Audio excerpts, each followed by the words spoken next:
তা আমরা আবারও আশা করব বাংলাদেশ হিন্দু বৌদ্ধ খ্রিস্টান কাউন্সিল তারা যে রিপোর্ট করেন সেটা পুরো পৃথিবীর সবাই তাদের রিপোর্টটাকে অনেকে টুইট করেন, অনেকে দেখা যাচ্ছে যে ইউএসের সিনেটে বা ইউকের কমন্সে এই রিপোর্টগুলো সাইটেশন করেন।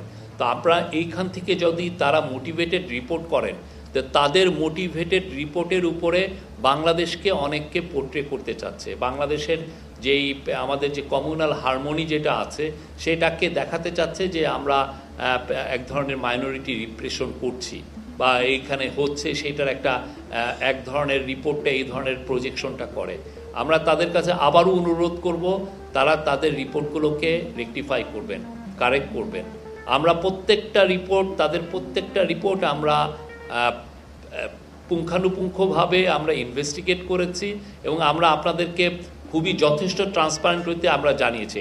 আমরা আজকেও আপনাদেরকে দিব, আমরা ইনফ্যাক্ট 16টা ঘটনা আপনাকে দিব। আপনারা দেখবেন যে 16টা ঘটনা কি কি কারণে হয়েছে, কি কি কারণে এই মৃত্যুগুলো হয়েছে। তো আমরা দেখছি যে তাদের মধ্যে কোনো মানে হিন্দু বৌদ্ধ খ্রিস্টান কাউন্সিল তারা যখন রিপোর্টগুলো কালেক্ট করছেন আর কিভাবে করছেন, কোনো ট্রান্সপারেন্সি নাই।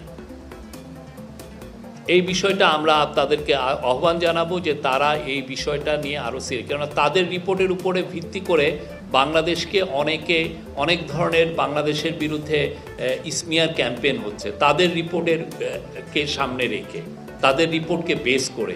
আমরা আশা করব অ্যাজ এ বাংলাদেশি সিটিজেন হিসাবে তারা যথেষ্ট কনস্ট্রাকটিভ রোল পালন করবেন।